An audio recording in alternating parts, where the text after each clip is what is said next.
नमस्कार, स्वागत है आपका द हिंदियन में। दोस्तों, इस वीडियो में हम देखेंगे KVS TGT हिंदी के पाठ्यक्रम में शामिल 102 रचनाओं के बारे में। ये 102 रचना NCERT पर आधारित है, जो कि KVS ने अपने सिलेबस में शामिल किया है। तो चलिए शुरू करते हैं। पहली रचना है वह चिड़िया जो। इसके रचनाकार है केदारनाथ अग्रवाल और यह एक कविता है। इस कविता में चिड़िया के माध्यम से मानवीय गुणों को बताया गया है, जैसे संतोष का गुण, साहस का गुण, स्वयं पर गर्व करने का गुण आदि। दूसरी रचना है बचपन। यह कृष्णा सोबती जी की रचना है, जो कि एक संस्मरण है। तीसरी रचना है नादान दोस्त। यह मुंशी प्रेमचंद जी की रचना है और यह एक कहानी है। इसमें ध्यान देने वाली बात है कि इसमें 3 दृश्य हैं। आपको ध्यान में रखना है कितने दृश्य हैं। 3 दृश्य है।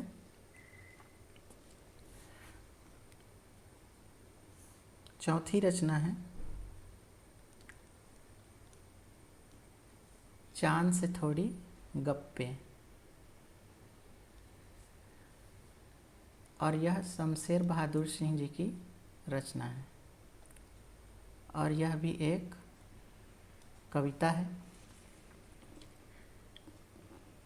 इसमें कवि ने बच्चे के माध्यम से चांद से बात की है। उसी का जिक्र किया गया है कि बच्चे चांद से किस तरह की बातें करते हैं। अगली रचना है अक्षरों का महत्व और ये गुणाकर मूले जी की रचना है और यह एक निबंध है। इसमें लिपि के विकास क्रम पर बात की गई है कि आदि मानव काल से अभी तक लिपि का विकास किस तरह से हुआ। तो इसमें लिपि के विकास पर बात की गई है। इसके बाद अगली रचना है पार नज़र के। यह जयंत विष्णु नार्लिकर जी की रचना है और यह एक मराठी रचना है। इसकी विधा कहानी है और इसका अनुवाद पार नज़र के, इसका अनुवाद रेखा देश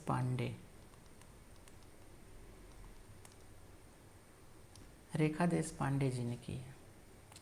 तो ये 3 चीज़ें आपको ध्यान रखनी है कि पार नज़र के जयंत विष्णु नार्लिकर जी की रचना है, यह एक कहानी है और यह एक मराठी भाषा की रचना है जिसका हिंदी में अनुवाद रेखा देश पांडे जी ने किया है।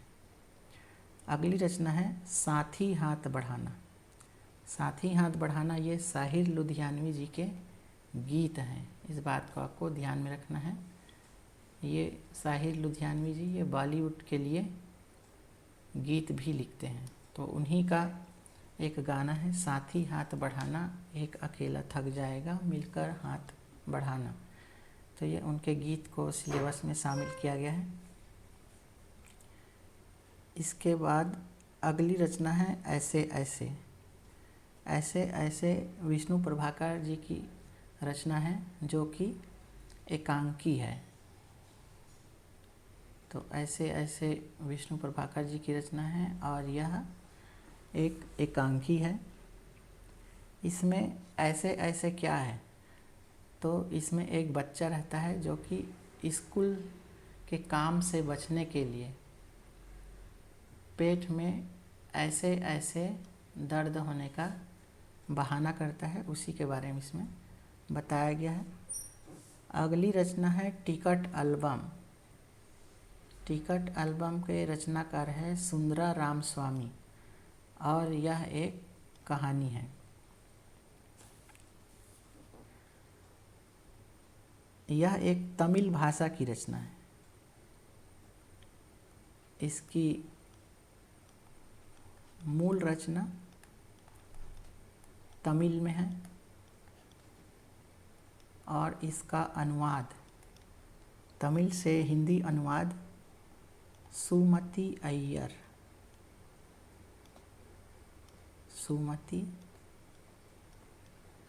अय्यर ने की है। अगली रचना है झांसी की रानी। बहुत ही प्रसिद्ध रचना है सुभद्रा कुमारी चौहान जी की और यह एक कविता है। झांसी की रानी सुभद्रा कुमारी चौहान जी के मुकुल संग्रह से ली गई है और इसमें 18 स्टेंजा है। स्टेंजा का मतलब पद बोल सकते हैं। तो 18 पद है इसमें। अगली रचना है जो देख कर भी नहीं देखते। यह हेलेन केलर, इसके बारे में आपने सुना ही होगा। हेलेन केलर एक अंधी और बहरी लड़की जिसने हार्वर्ड से आर्ट की डिग्री प्राप्त की। इन्होंने अपनी 10 से अधिक पुस्तकें भी प्रकाशित की है। तो इन्हीं का एक निबंध है जो देखकर भी नहीं देखते। हेलन केलर की आत्मकथा आपको ध्यान रखनी है। हेलन केलर की आत्मकथा है story of life. Story of life. अगली रचना है संसार पुस्तक है और यह एक पत्र है। किसके द्वारा लिखी गई है? तो पंडित जवाहरलाल नेहरू के द्वारा। मूल रूप से ये इन्होंने अंग्रेजी भाषा में लिखा था, जिसका हिंदी अनुवाद मुंशी प्रेमचंद जी ने किया है। इसका संकलन संसार पुस्तक है। इसका संकलन पिता का पत्र पुत्री के नाम में किया गया है। आप जानते ही होंगे इनकी पुत्री इंदिरा गांधी है, जिनको इन्होंने बहुत सारे पत्र लिखे हैं और उन्हीं पत्रों का संग्रह है पिता का पत्र पुत्री के नाम, जो एक पुस्तक के रूप में है। और यहीं से इस पाठ को लिया गया है। इसी पुस्तक का अंश है संसार पुस्तक है। अगली रचना है मैं सबसे छोटी हूँ। यह सुमित्रा नंदन पंत, जिसको प्रकृति के सुकुमार कवि कहा जाता है, इनकी रचना है और यह एक कविता है।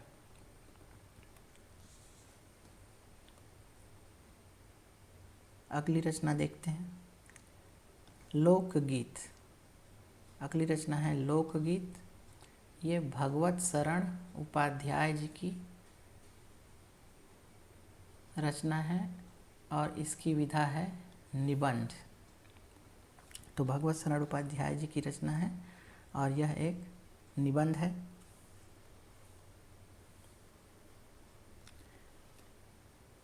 अगली रचना है नौकर। नौकर अनुबांधोपाध्याय जी के निबंध है और इसमें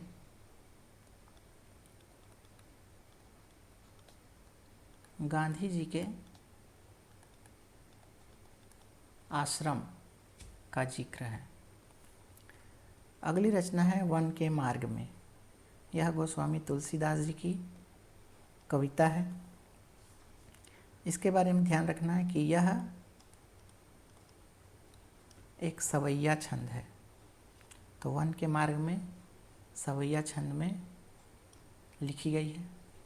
अगली रचना है सांस सांस में बाँस। तो बाँस आप जानते ही होंगे। तो इस पाठ में बाँस की कलाकृतियों का जिक्र है। इसे लिखा है एलेक्स एम जॉर्ज ने और यह एक निबंध विधा की रचना है। तो ये जो 17 रचनाएं हैं ये कक्षा 6वीं NCERT की पुस्तक से ली गई है, बसंत भाग 1 से। अब हम देखते हैं बसंत भाग 2। ये कक्षा 7वीं की NCERT की पाठ्य पुस्तक है। इसमें पहली रचना है हम पंछी उन्मुक्त गगन के, और ये शिवमंगल सिंह सुमन जी की कविता है। इसमें पक्षियों के माध्यम से आज़ादी के महत्व को बताया गया है। अगली रचना है दादी माँ। ये शिव प्रसाद सिंह जी की रचना है और यह एक कहानी है। इसमें ध्यान रखना है कि ये दादी माँ कौन है। तो ये दादी माँ लेखक की दादी हैं।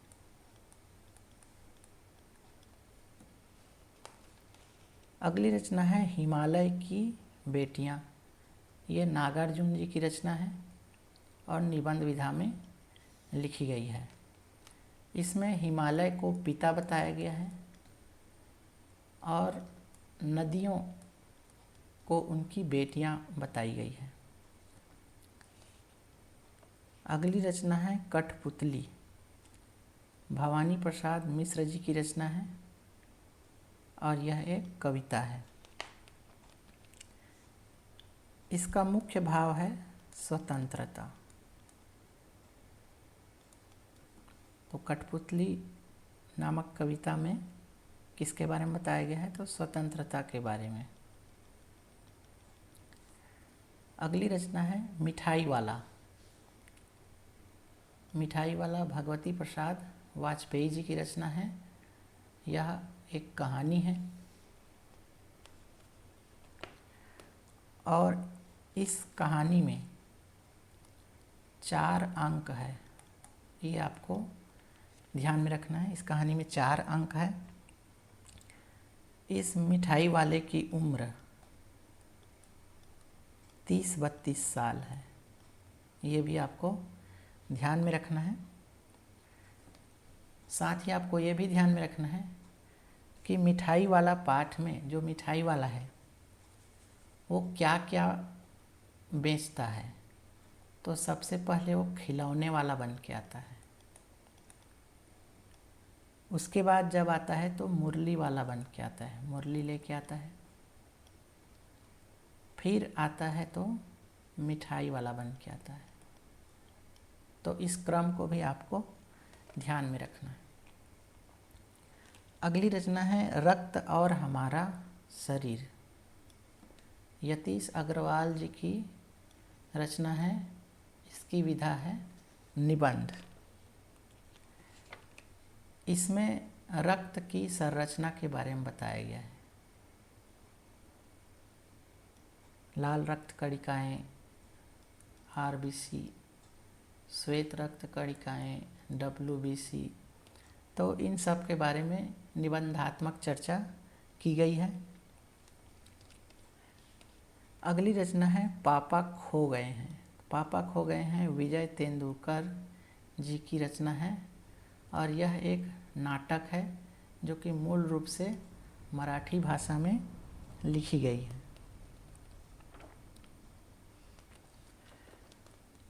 अगली रचना है शाम एक किसान। सर्वेश्वर दयाल सक्सेना जी की यह एक कविता है जिसमें जाड़े की शाम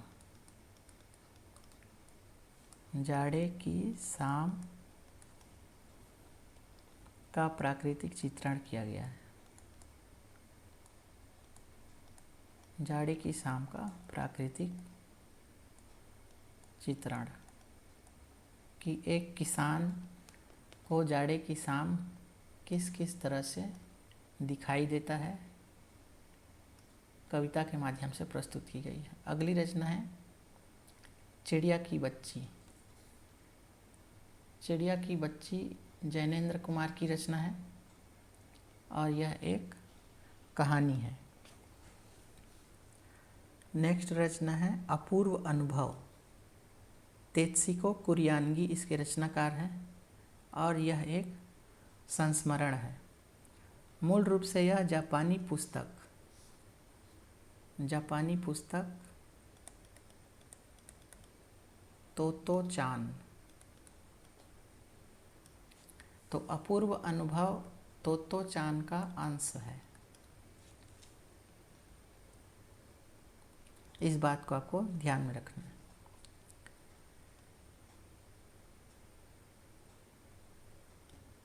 अगली रचना है रहीम के दोहे। रहीम के दोहे रहीम के द्वारा लिखी गई है। रहीम का पूरा नाम अब्दुल रहीम खान खाना है और यह एक कविता है। साथ ही एक चीज़ आपको यहाँ पे और ध्यान में रखना है, अपूर्व अनुभव ये मूल रूप से तो जापानी रचना है, जापानी भाषा की रचना है। तो इसका हिंदी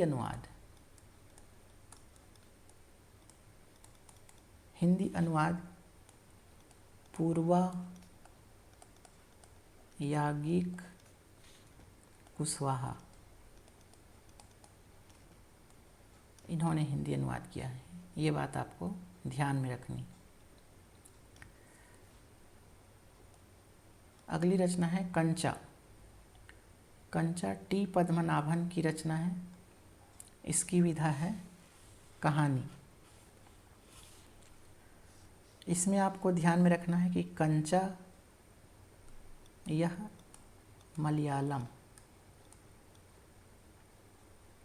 मलयालम की रचना है।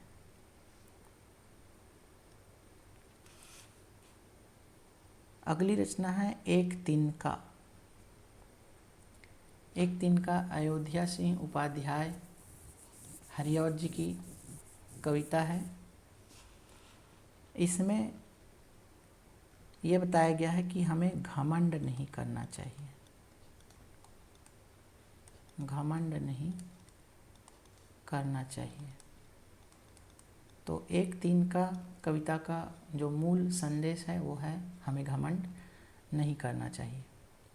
अगली रचना है खान पान की बदलती तस्वीर। प्रयाग शुक्ल जी की रचना है, निबंध विधा में लिखी गई है।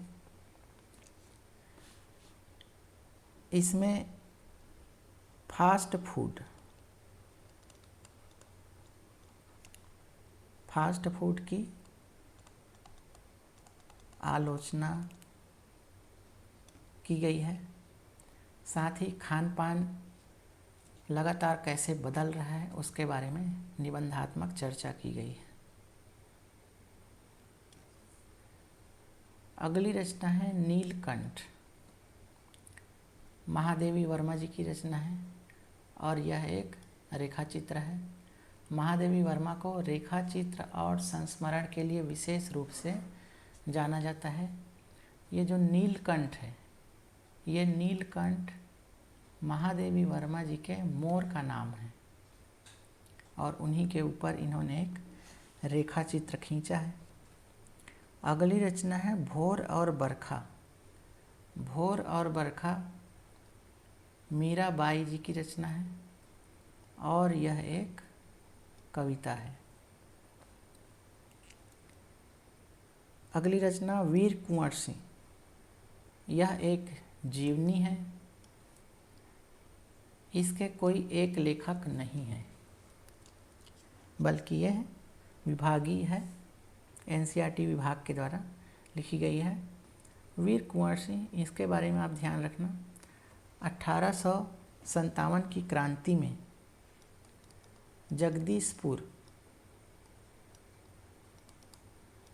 जगदीशपुर का नेतृत्व वीर कुंवर सिंह ने ही किया था। तो इन्हीं की जीवनी यहाँ पर बताई गई है। तो पूछा जा सकता है कि वीर कुंवर सिंह कहाँ के जमींदार थे या कहाँ का नेतृत्व किया था, तो जगदीशपुर। अगली रचना है संघर्ष के कारण मैं तुनक मिजाज हो गया धनराज। तो ये धनराज पिल्लई जो कि एक हॉकी खिलाड़ी, मशहूर हॉकी खिलाड़ी थे, उनका साक्षात्कार लिया था विनीता पांडे जी ने। तो ये साक्षात्कार विधा में एक रचना है विनीता पांडे जी की, जो कि किसके ऊपर है, धनराज पिल्लई जो कि मशहूर हॉकी खिलाड़ी थे भारत के। अगली रचना है आश्रम का अनुमानित व्यय। ये मोहनदास करमचंद गांधी यानी महात्मा गांधी के द्वारा लिखा गया लेखा जोखा है। तो इसकी विधा लेखा जोखा।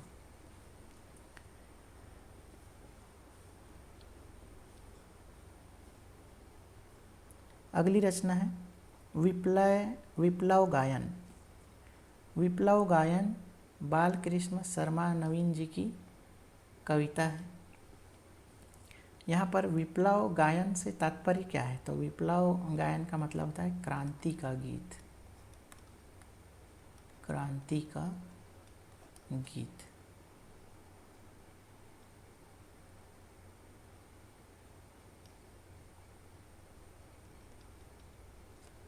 अगला हम बसंत भाग 3 जो कि कक्षा 8वीं NCERT CBSE की पुस्तक है, उसमें से देखते हैं। पहली रचना है ध्वनि। ध्वनि सूर्यकांत त्रिपाठी निराला जी की रचना है। यह एक कविता है। दूसरी रचना है लाख की चूड़ियाँ। लाख की चूड़ियाँ कामता नाथ जी की रचना है और यह एक कहानी है। अगली रचना है बस की यात्रा। ये हरिशंकर परसाई जी के व्यंग्य है, ये आपको ध्यान में रखना है। और इसमें बस के खस्ता हाल, बस के खस्ता हाल का व्यंग्यात्मक चित्रण किया गया है।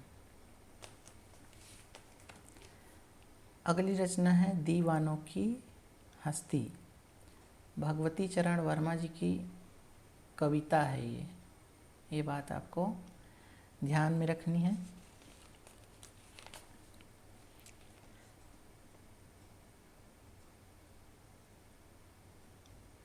अगली रचना चिट्ठियों की अनूठी दुनिया। अरविंद कुमार सिंह जी के निबंध हैं ये, चिट्ठियों की अनूठी दुनिया। अगली रचना भगवान के डाकिए।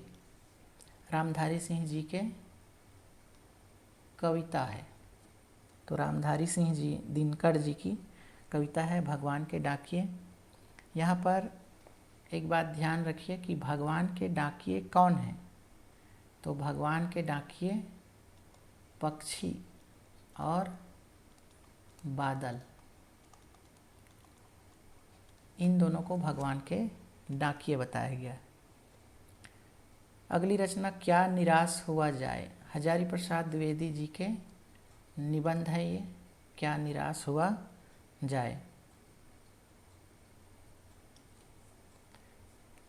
दोस्तों इसी बीच मैं आपको एक जानकारी दे दूं कि ये सभी 102 रचनाएं हैं। इसमें इस वीडियो में हम केवल इनके ऊपर एक सरसरी दृष्टि से नज़र दौड़ा रहे हैं, केवल इनके रचनाकार और इसकी विधा के बारे में चर्चा कर रहे हैं।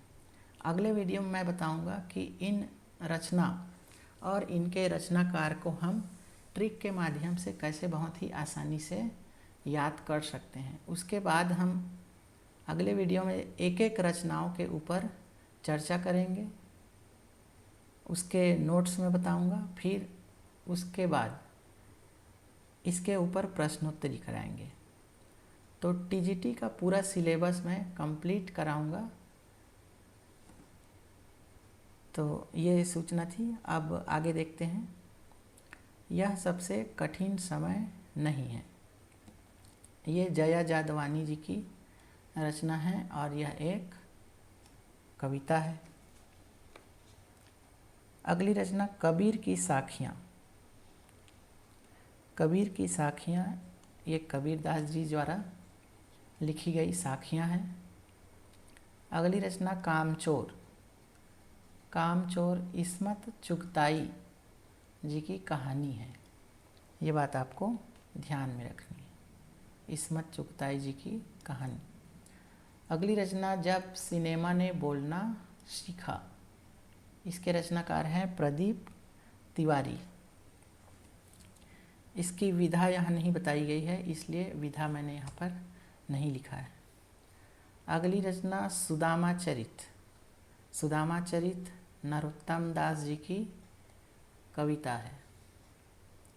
नेक्स्ट है जहाँ पहिया है, ये पी साईनाथ।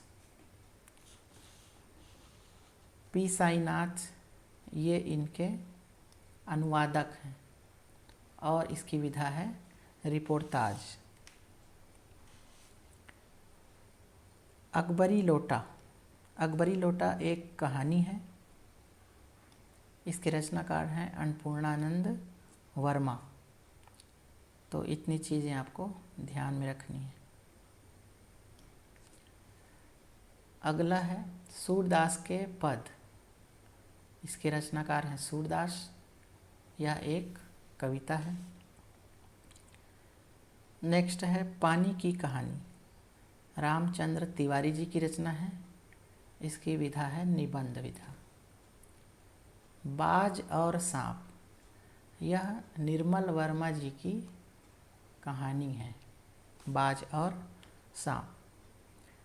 अगली रचना है टोपी। ये सृंजय जी की रचना है और यह भी एक कहानी है।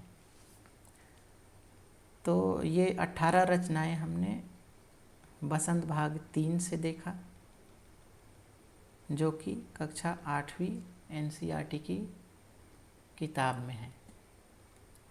अब हम देखते हैं क्षितिज भाग 1। यह कक्षा 9वीं की किताब है।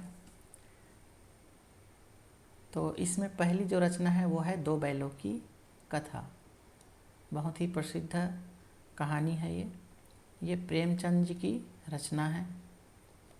कहानी मैंने पहले ही बता दिया, इसकी विधा है कहानी। इसमें आपको ध्यान में रखना है कि दो बैलों की कथा में कितने अंक है, तो 5 अंक है। अगली रचना है लहासा की ओर।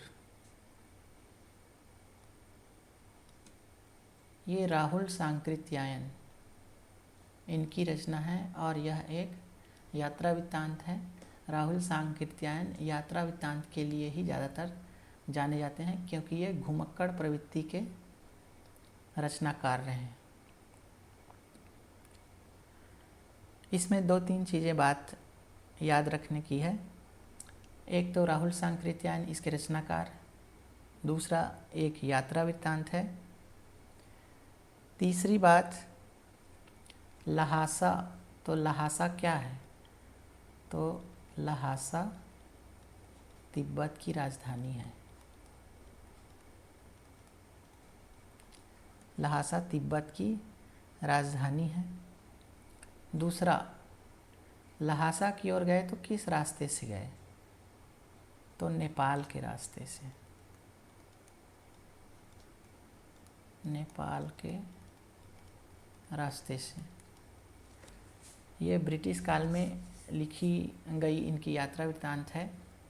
उस समय तिब्बत की यात्रा करना भारतीयों के लिए प्रतिबंधित था, तो यह एक भिखारी का छद्म वेश बना कर के गए थे वहाँ पर, और उसी का जिक्र इन्होंने अपने यात्रा वृत्तांत में किया है। साथ ही आपको ध्यान में रखना है कि लहासा की ओर ये इनके जो प्रथम तिब्बत यात्रा संग्रह है, प्रथम तिब्बत यात्रा, ये क्या है? राहुल सांकृत्यायन जी के संग्रह है। तो यहीं से ल्हासा की ओर ली गई है, यानी ल्हासा की ओर प्रथम तिब्बत यात्रा में संकलित है। ये आपको इतनी चीज़ें ध्यान में रखनी है। अगली रचना है उपभोक्तावाद की संस्कृति। यह बाजारवाद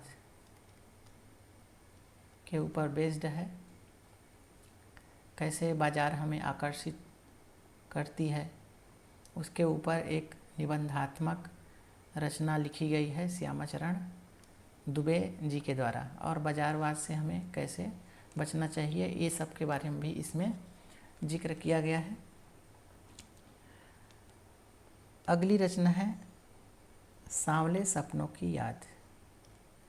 जाबिर हुसैन जी की रचना है, इसकी विधा है संस्मरण।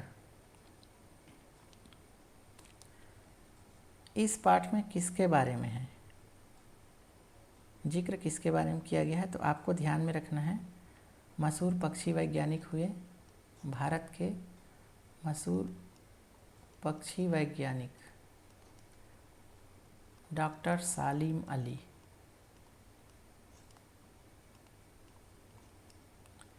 तो सालिम अली के ऊपर एक संस्मरणात्मक लेख लिखा गया है जाबिर हुसैन के द्वारा, तो ये बात आपको ध्यान में रखना है। साथ ही एक और चीज़ ध्यान में रखना है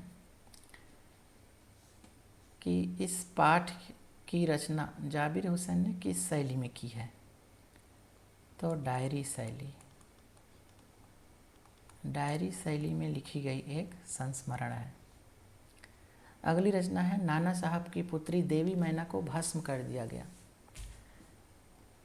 रचनाकार चपला देवी, और इसकी विधा है रिपोर्ताज का प्रारंभिक रूप। इसमें कुछ चीज़ें याद रखने वाली है। पहली बात तो ये कि ये ली कहाँ से गई है, तो हिंदू पंच, ये आपको ध्यान में रखना है। हिंदू पंच के बलिदान अंक, हिंदू पंच के बलिदान अंक में प्रकाशित की गई थी, वहाँ से इसको ली गई है। एक रिपोर्ट प्रकाशित की गई थी हिंदू पंच के बलिदान अंक में, तो वहाँ से इस पाठ को लिया गया है, तो ये आपको ध्यान में रखना है। साथ ही इसमें बताया क्या गया है, तो मातृभूमि के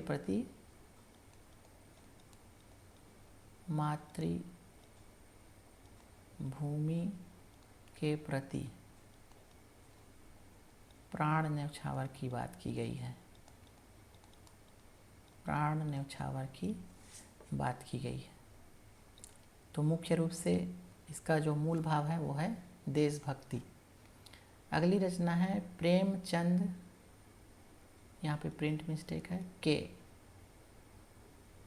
फटे जूते, प्रेमचंद के फटे जूते हरिशंकर परसाई जी के निबंध है। इस पाठ में बताया क्या गया है, तो प्रेमचंद जी के सादगी को बताया गया है।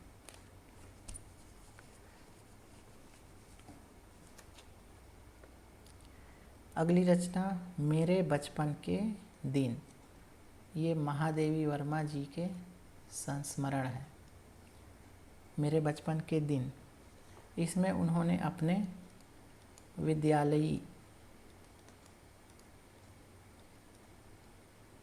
विद्यालयी जीवन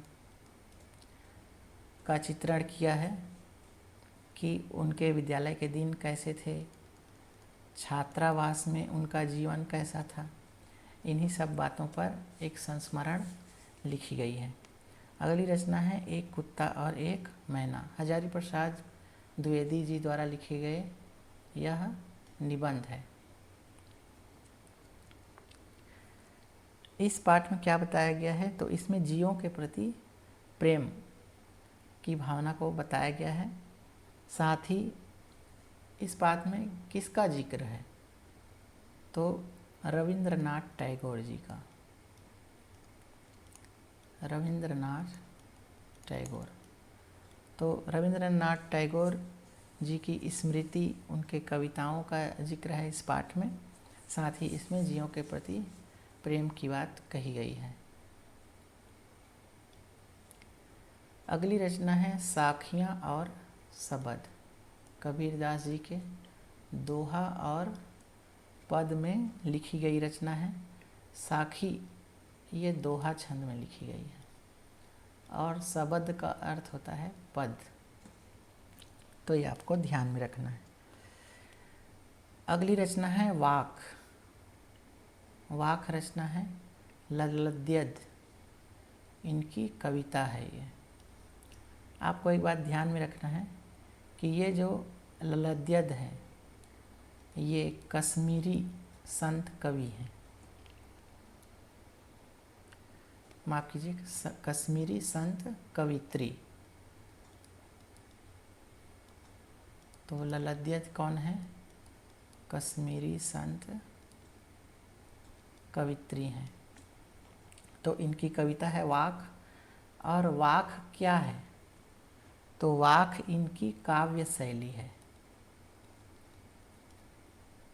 तो इनकी काव्य शैली को वाक कहा जाता है। तो ये इस पाठ में इसके बारे में बताया गया है। अगली रचना है सवैया। सवैये रसखान जी की रचना है और ये सवैये छंद में लिखी गई है। इसमें आपको 2-3 चीज़ ध्यान में रखना है। इसमें 4 रचना है सवैये में। तो इसके जो पहला रचना है वो किरीटी, किरीट सवैया। इसमें 4 सवैये दी गई हैं। तो पहला जो सवैया है वह है किरीट सवैया में, और दूसरा, तीसरा और चौथा ये मालती सवैया है।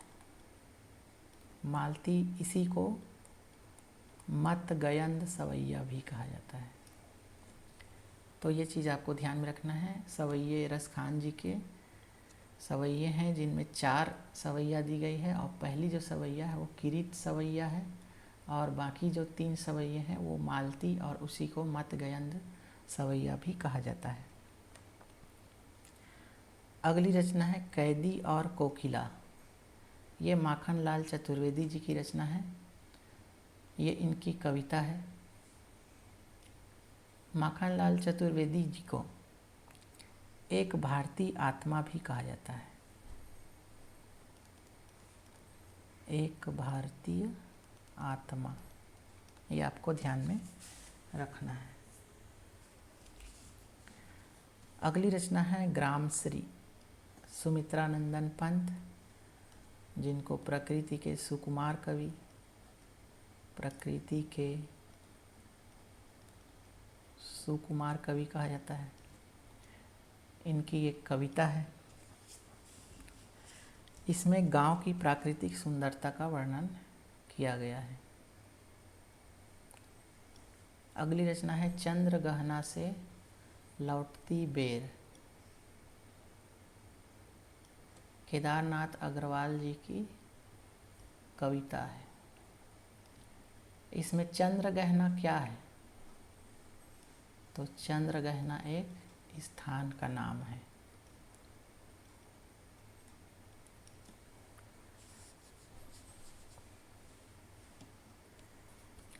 साथ ही इसमें प्रकृति और संस्कृति की एकता व्यक्त की गई है। इसमें बताया क्या गया है?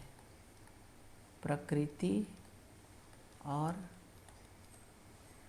संस्कृति की एकता, एकता का भाव बताया गया है। अगली रचना है मेघ आए। मेघ आए सर्वेश्वर दयाल सक्सेना जी की कविता है।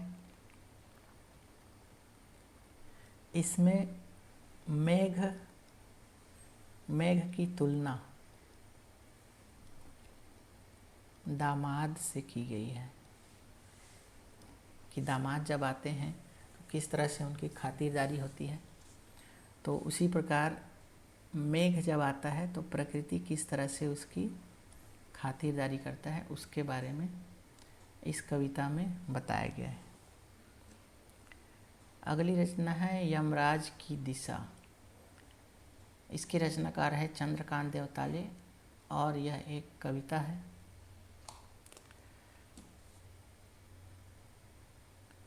और क्षितिज भाग 1 की अंतिम जो रचना है वो है बच्चे काम पर जा रहे हैं। राजेश जोशी जी की यह एक कविता है और इसमें वो कौन से सामाजिक, सांस्कृतिक, आर्थिक विडंबना है जिसके कारण बच्चों को बाल मजदूरी करनी पड़ती है, जिससे उनका बचपन खो जाता है, इसी के बारे में बताया गया है कि बच्चे काम पर जा रहे हैं। तो इसमें बाल मजदूरी का जिक्र है, साथ ही सामाजिक आर्थिक परिस्थितियाँ जिसके कारण बच्चों को काम करना पड़ता है उसके बारे में बताया गया है। अब अगली जो रचना है वो है कृतिका भाग 1। ये कक्षा 9वीं की पूरक पुस्तिका है। यहाँ से KVS ने अपने सिलेबस में 5 रचनाएं शामिल की है। इनको एक एक करके देखते हैं। इस जल प्रलय में फणीश्वरनाथ रेणु जी की रचना है और यह एक रिपोर्टाज है। मेरे संग की औरतें मृदुला गर्ग जी की रचना है और यह एक संस्मरणात्मक गद्य है। रीढ़ की हड्डी जगदीश चंद्र माथुर जी की रचना है और यह एक एकांकी है।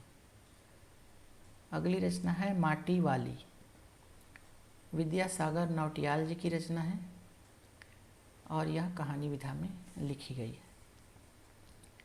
5वीं रचना किस तरह आखिरकार मैं हिंदी में आया, शमशेर बहादुर सिंह जी की रचना है।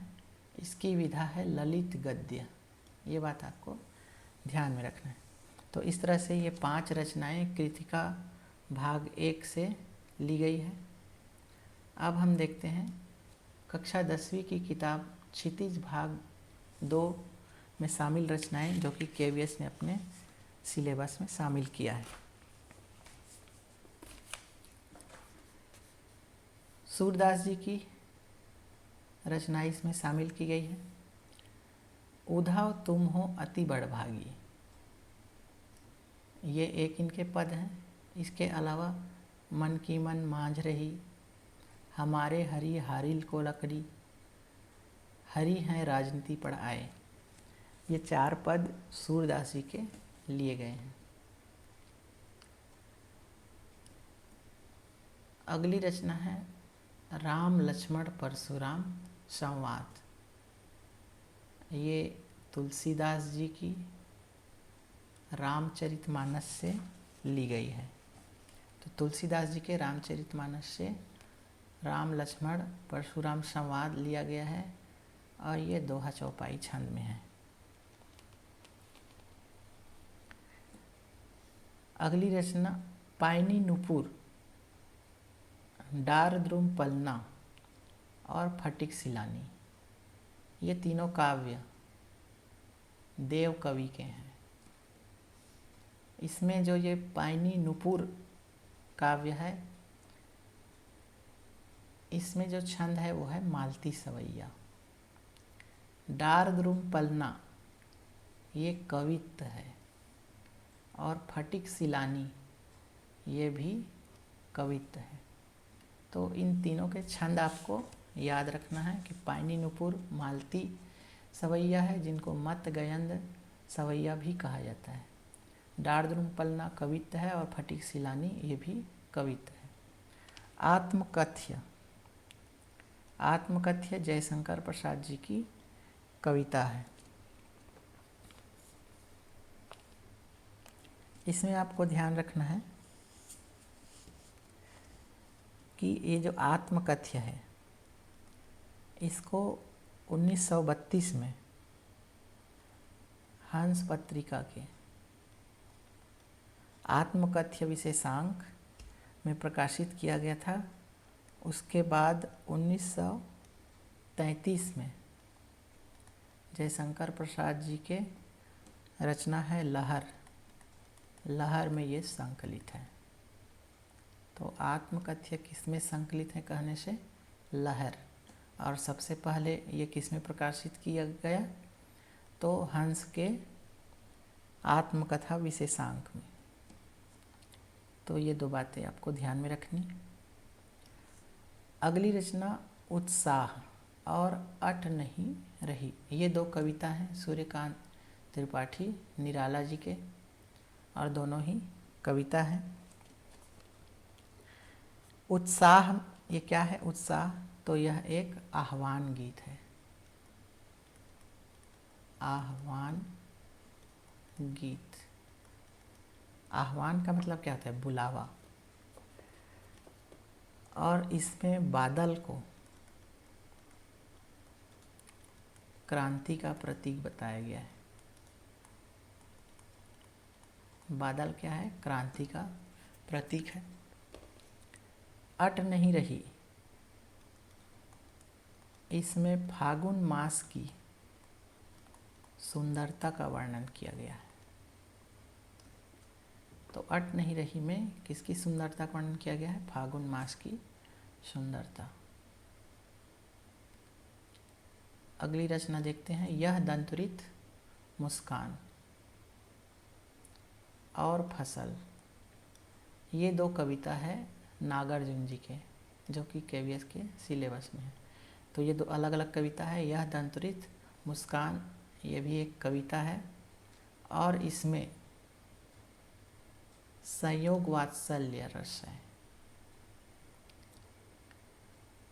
और फसल भी एक कविता है। अगली रचना है छाया मत छूना। छून नहीं है, ये छूना है। छाया मत छूना, ये गिरिजा कुमार माथुर जी की कविता है। ये आपको ध्यान में रखना है। और इस कविता में क्या है? तो इस कविता में रोमानी भाव है। ये आपको ध्यान में रखना है। जब हम कविता पढ़ेंगे तब देखेंगे रोमानी भाव होता क्या है। अगली रचना कन्यादान, ऋतुराज जी की एक कविता है। नेक्स्ट है संगतकार। संगतकार भी मंगलेश डबराल जी की एक कविता है। आपको ध्यान में रखना है कि मंगलेश डबराल जी को अनुवादक के रूप में जाना जाता है। तो इनकी जो ख्याति है वो एक अनुवादक के रूप में है। इनकी जो ख्याति है वो है अनुवादक। ये आपको ध्यान में रखनी है। नेक्स्ट रचना है नेताजी का चश्मा। इसको लिखा है स्वयं प्रकाश जी ने, और यह एक कहानी है। नेक्स्ट है बाल गोविंद भगत। ये राम वृक्ष बेनीपुरी जी के रेखा चित्र हैं। इसमें एक तथ्य याद रखना है, राम वृक्ष बेनीपुरी जी को कलम के जादूगर कहा जाता है। और कलम के सिपाही मुंशी प्रेमचंद को। अगली रचना लखनवी अंदाज, यशपाल जी की रचना है, और यह एक व्यंग्य है। अगली रचना मानवीय करुणा की दिव्य चमक, सर्वेश्वर दयाल सक्सेना जी के संस्मरण है ये। इसमें एक चीज़ ध्यान में रखना है कि ये जो सर्वेश्वर दयाल सक्सेना जी हैं, ये स्तंभकार के रूप में जाने जाते हैं। तो इनकी ख्याति क्या है कि यह एक स्तंभकार है। स्तंभकार क्यों कहते हैं इनको? क्योंकि ये चर्चे और चरखे, चर्चे और चरखे नाम से दिनमान पत्रिका में स्तंभ लिखते थे। इसलिए इनको स्तंभकार के रूप में जाना जाता है। तो ये एक इनके संबंध में विशेष तथ्य। अगली रचना एक कहानी यह भी, ये मन्नू भंडारी जी की आत्मकथा है। तो एक कहानी यह भी मन्नू भंडारी जी की आत्मकथा। अगली रचना स्त्री शिक्षा के विरोधी कुतर्कों का खंडन, ये महावीर प्रसाद द्विवेदी जी के निबंध है।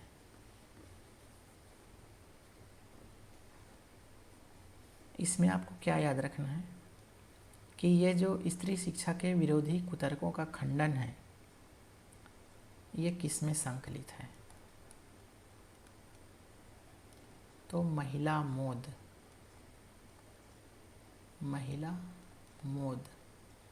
तो महिला मोद में ये संकलित है। एक और चीज़ इसमें ध्यान में रखना है कि सर्वप्रथम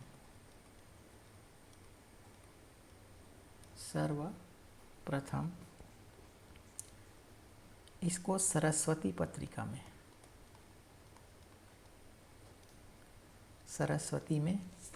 पढ़े लिखों का पांडित्य नाम से प्रकाशित किया गया था। पढ़े लिखों का पांडित्य। तो स्त्री शिक्षा के विरोधी कुतर्कों का खंडन, इसको सबसे पहले सरस्वती पत्रिका में पढ़े लिखों का पांडित्य नाम से प्रकाशित किया गया था। उसके बाद में इसे महिला मोद में संकलित किया गया है। ये दो चीज़ आपको ध्यान में रखना है। अगली रचना है नौबत खाने में इबादत, ये यतीन्द्र मिश्र जी की रचना है और यह एक व्यक्ति चित्र है। अगली रचना है संस्कृति, भदंत आनंद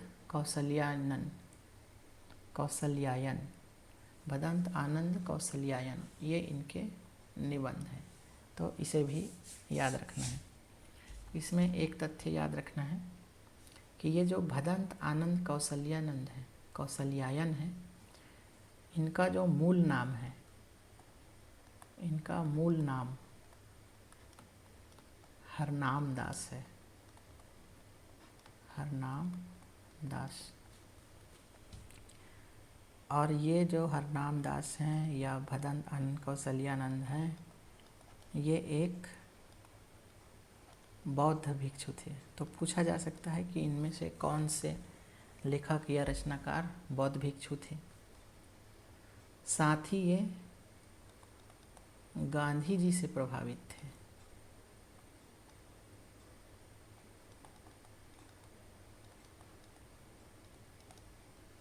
तो ये तीन तथ्य इनके संबंध में आपको याद रखना है। अगली जो रचना है वो कृतिका भाग 2 से है। कक्षा 10वीं की पूरक पुस्तिका है कृतिका भाग 2। तो वहाँ से रचना को KVS में शामिल किया गया है। पहली रचना है माता का आंचल, ये शिव पूजन सहाय जी के उपन्यास हैं। यूँ कहें कि उपन्यास का अंश है, पूरी तरह से उपन्यास नहीं है, उपन्यास का अंश है। और ये देहाती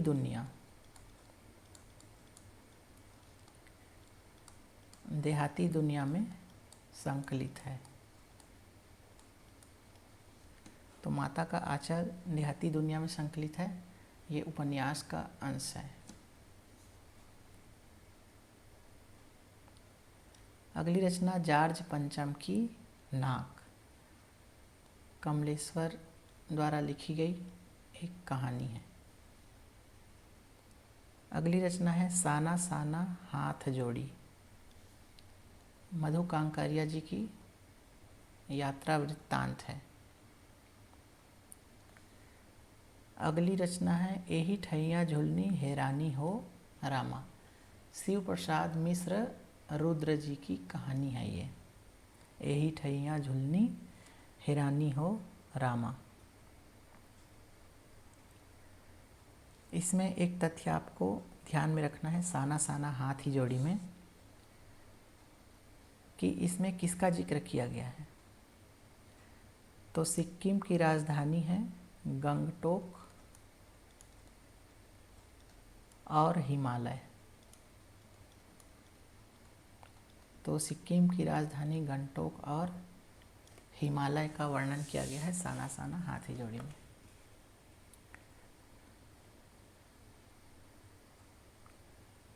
और ये जो रचना है एही ठैया झुलनी हिरानी हो रामा, ये 1952 में प्रकाशित रचना है बहती गंगा। तो बहती गंगा में संकलित है ये, और यह एक कहानी है। अगली रचना मैं क्यों लिखता हूँ, ये अज्ञेय जी के निबंध है। अज्ञेय जी का पूरा नाम आपको याद होना चाहिए, सच्चिदानंद हीरानंद वात्स्यायन अज्ञेय, ये पूछा जाता है। तो यहाँ तक तो ये हो गए 10वीं के किताब पूरक पुस्तिका कृतिका भाग 2 से। अब ये जो 3 रचना है ये कक्षा 6वीं 7वीं और 8वीं की रचना है जो कि KVS के सिलेबस में शामिल है। पहली है बाल राम कथा। ये जो रामचरितमानस है उसी पर आधारित है, वाल्मीकि रामायण पर आधारित। इसके रचनाकार हैं मधुकर उपाध्याय। दूसरी जो रचना है कक्षा 7वीं में शामिल है बाल महाभारत कथा। ये सी राजगोपालाचारी इनके द्वारा लिखी गई है और इसका अनुवाद पू सोम सुंदरम ने किया है। तीसरी रचना है भारत की खोज। ये कक्षा 8वीं में शामिल है, ये अलग से एक पुस्तक है। इसके लेखक हैं पंडित जवाहरलाल नेहरू। ये 1944 में अहमदाबाद जेल में लिखा गया था और इसका अनुवाद किया है निर्मला जैन ने। तो ये 102 रचना हमारे यहाँ पर कंप्लीट हो जाता है। अगर आपको वीडियो अच्छा लगा तो आप चैनल को सब्सक्राइब कीजिए और वीडियो को लाइक कीजिए। धन्यवाद। अगली वीडियो में हम देखेंगे कि इन सारी रचनाओं को ट्रिक के माध्यम से कैसे बहुत आसानी से याद कर सकते हैं। तो अगला जो वीडियो होगा वो इन सबको ट्रिकी रूप से हम कैसे याद कर सकते हैं उसके ऊपर रहेगा। धन्यवाद।